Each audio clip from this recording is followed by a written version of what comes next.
se inscreva no canal, curta e compartilhe. Temos vídeos novos todos os dias, 2 vezes por dia. O Homem do Saco da Lagoinha.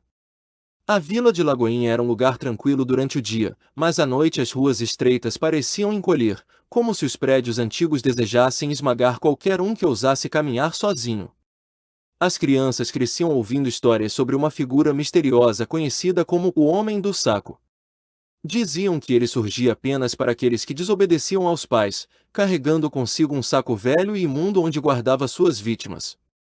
Os mais velhos contavam que sua voz ecoava pelas vielas sombrias, chamando nomes em sussurros roucos. Quem respondesse ao chamado nunca mais era visto.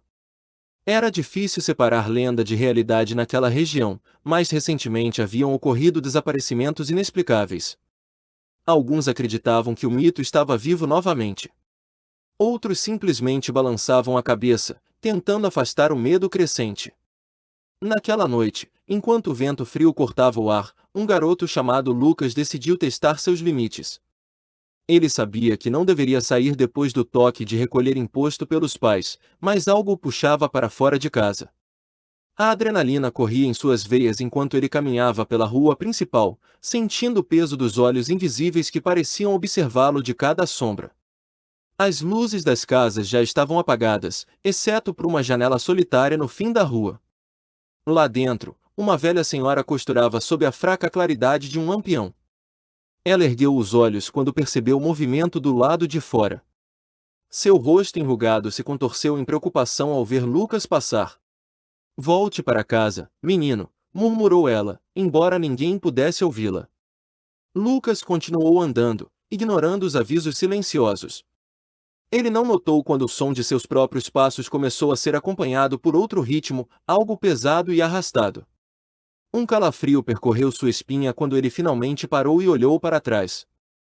Não havia ninguém ali, mas o som persistia, cada vez mais próximo. Foi então que ele viu.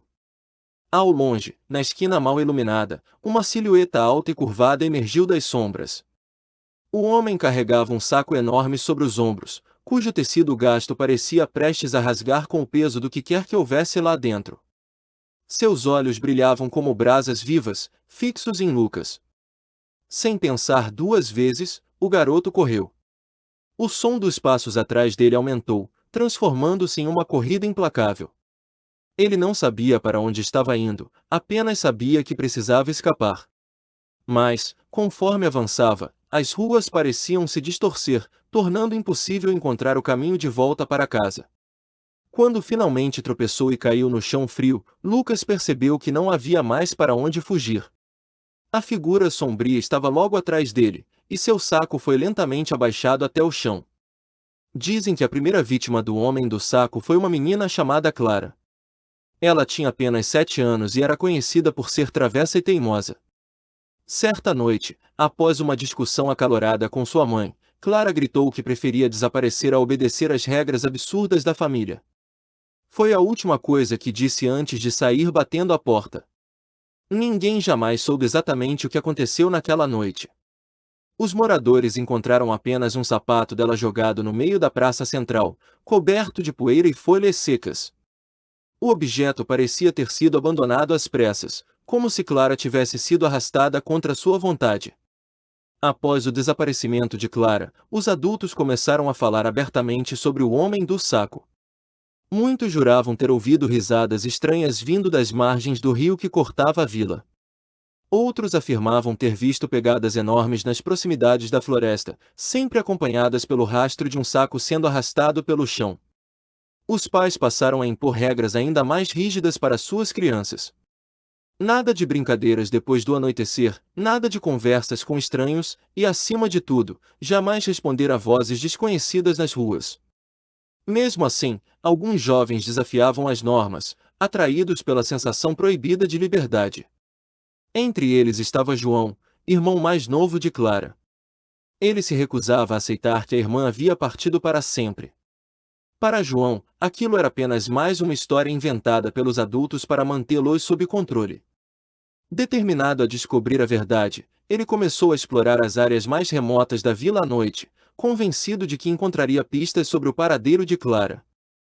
Certa madrugada, João seguiu o som de uma melodia suave que parecia vir da direção do rio.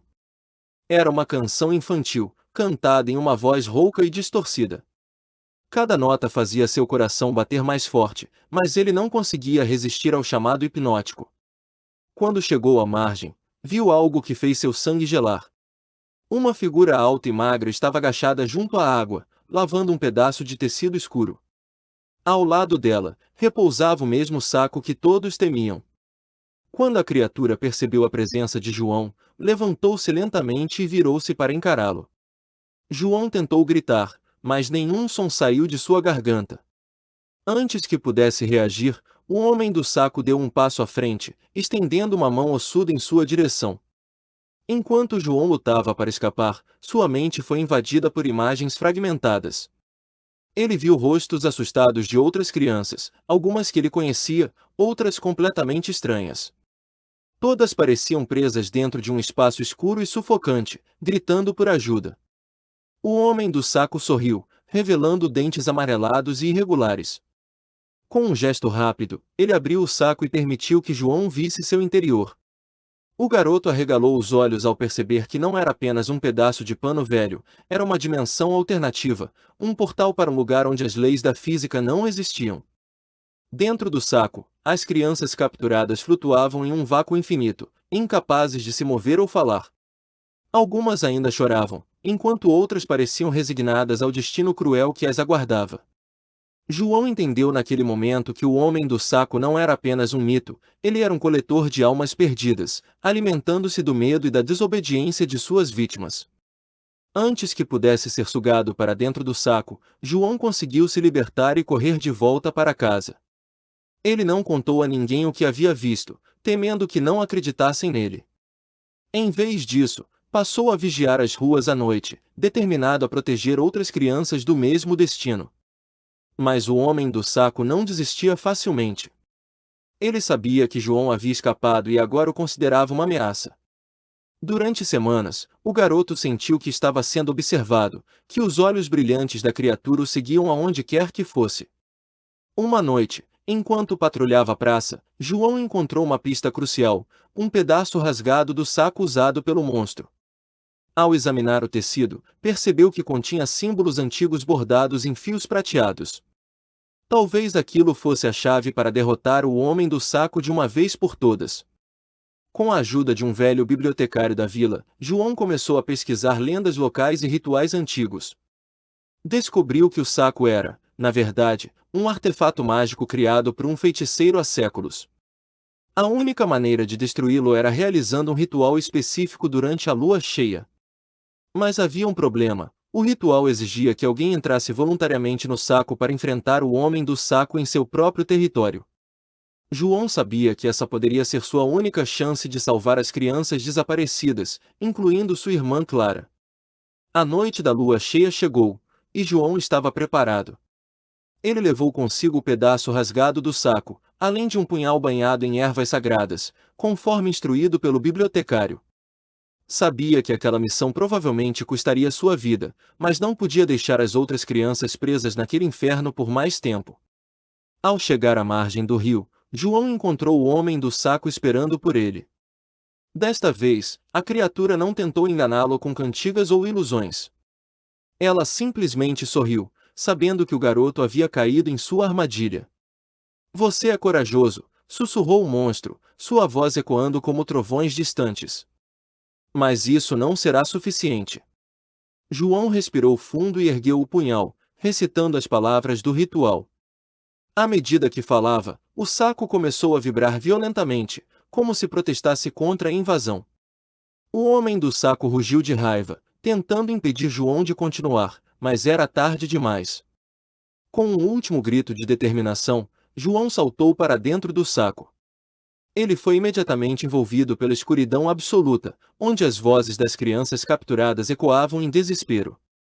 Lá dentro, ele encontrou o núcleo do poder do homem do saco, um cristal negro pulsante que mantinha o portal aberto. Usando o punhal, João golpeou o cristal repetidamente, até que ele finalmente se partiu em 1000 pedaços. O saco começou a colapsar, liberando as almas aprisionadas. Entre elas, João reconheceu o rosto de Clara, que lhe lançou um último olhar de gratidão antes de desaparecer. Quando João despertou, estava de volta à margem do rio. O homem do saco havia sumido, assim como seu saco maldito.